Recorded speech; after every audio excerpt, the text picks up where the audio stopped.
You know that feeling. You put your phone down. 5 seconds later, you pick it up again. You didn't need it. You just couldn't sit there. This is not a habit. This is not weak willpower. This is your brain running a program that is 70,000 years old. And in 2014, scientists proved it. They proved it with a button that hurts. In 2014, a scientist named Timothy Wilson did something cruel.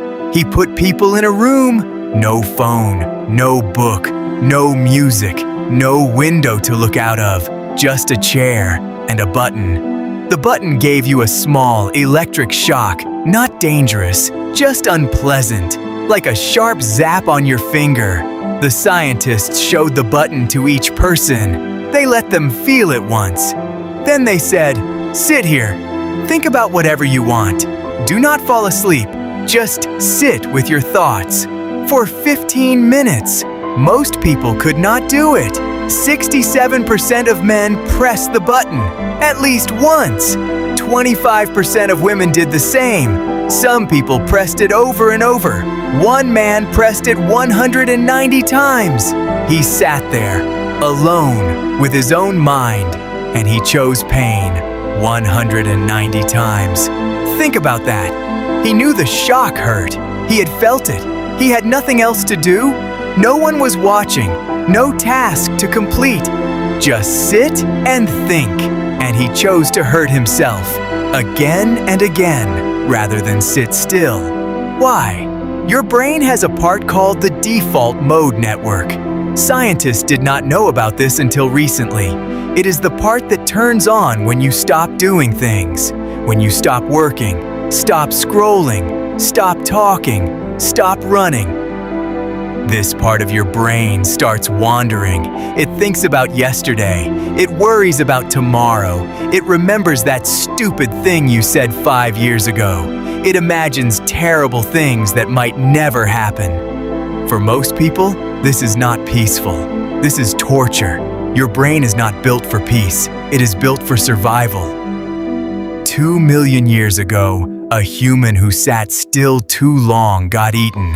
A human who kept moving, scanning, planning, worrying. That human lived.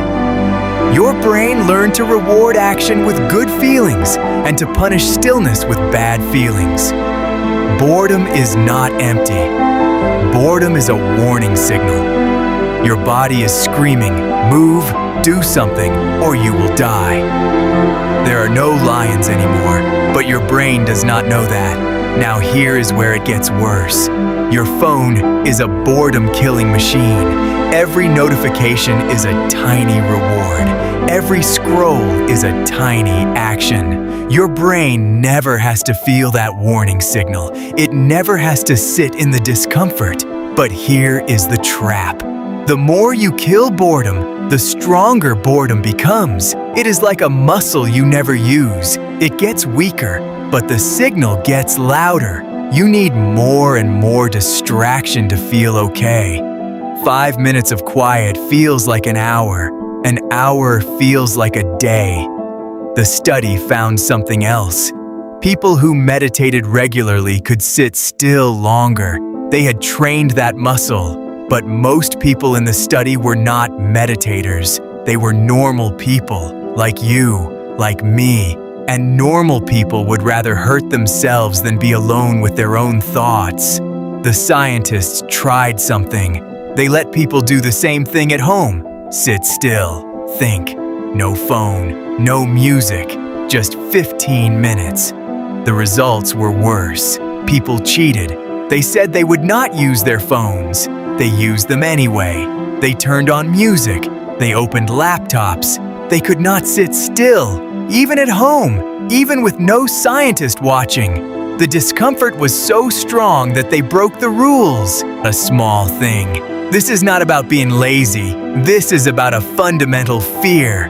Your brain treats stillness like a threat, like a predator nearby, and it will do anything to escape, even self-harm. Even lying, even breaking rules you agreed to. But here is the twist. The same part of your brain that tortures you in silence also creates your best ideas.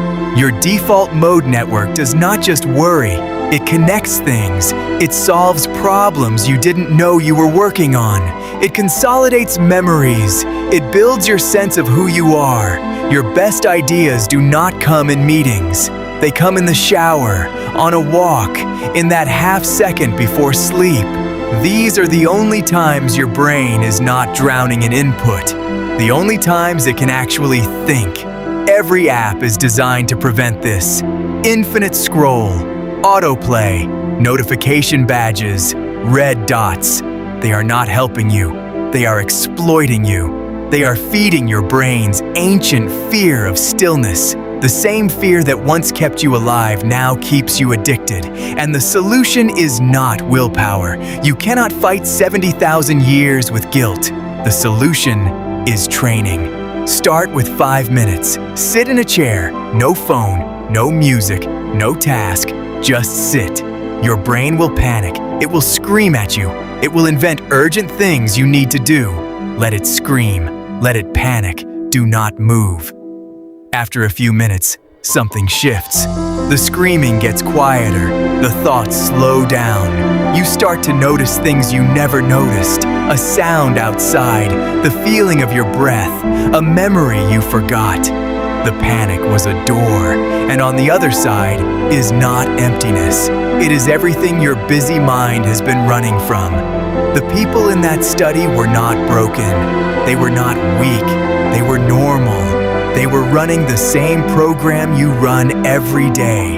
The program that says, move, scan, check, do something, or you will die. But the world has changed. The lions are gone. The only thing chasing you now is your own mind. And the only way to stop running is to sit down and find out what happens when you stop.